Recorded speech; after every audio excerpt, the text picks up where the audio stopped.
All right, update now on January 1st earthquake. The rescue team is struggling in freezing temperatures to find quake survivors as Japan death toll rises to 57. Many are still feared trapped under collapsed buildings. A powerful earthquake struck central Japan on Monday, destroyed buildings and roads wrecked and power cut to tens of thousands of homes. Satellite images provided by Maxar Technologies on Tuesday showed the damage caused by earthquake. According to Suzu Mayor Masahiro Izumiya, a town of just over 5,000 households near the quake's epicenter, 90% of houses may have been destroyed. Many countries stand in solidarity with Japan and its people in these challenging times. And Japanese Prime Minister Fumio Kishida said it is a race against time to save lives following Monday's devastating earthquake in Ishikawa Prefecture. Addressing a media briefing, Kishida asked residents to act with safety in mind as bad weather and further tremors are expected in the region.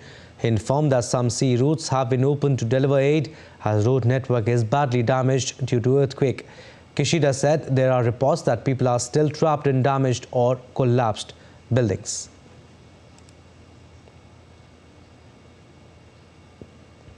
All right, let's go across to Tokyo now, where Daily India correspondent Chris Gilbert is joining us live. Chris, give us the latest on the rescue and the relief operation in Japan after the deadly earthquakes on New Year's.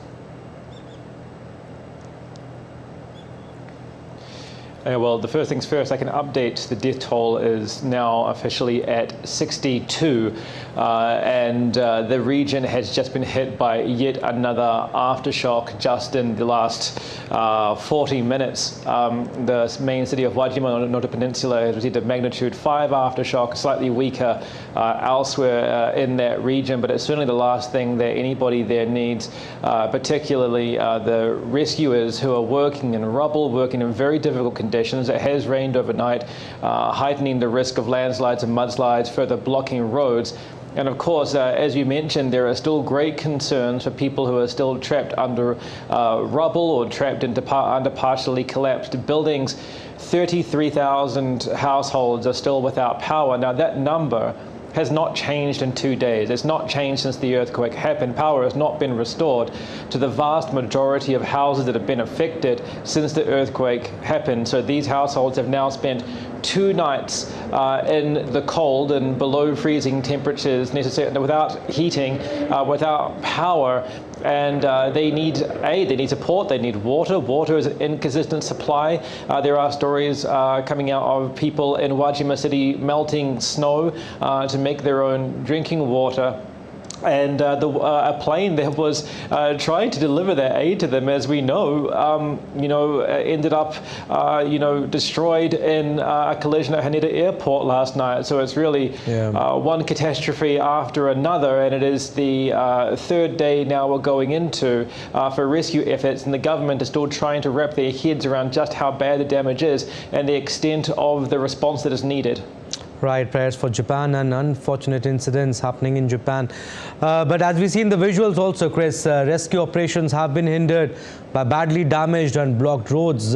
What are the major challenges the rescuers are facing?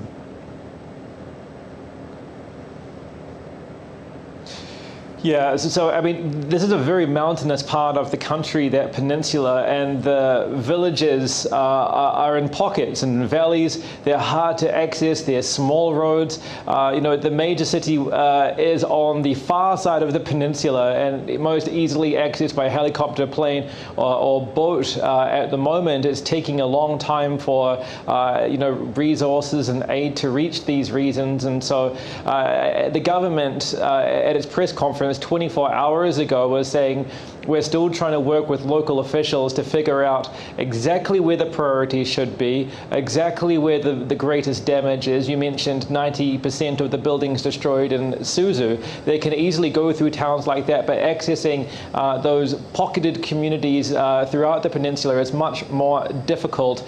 And from that press conference 24 hours ago, the press conference this morning is largely the same message. It's been a day of this work, of sifting through these small towns, you know, it's hard to check on your neighbors and check on the communities, but when, you know, people remain evacuated in evacuation centers, scared to return to their homes, and in fact encouraged not to, because as we just saw this hour, these earthquakes are still coming, the aftershocks are still coming, and it's really hampering efforts.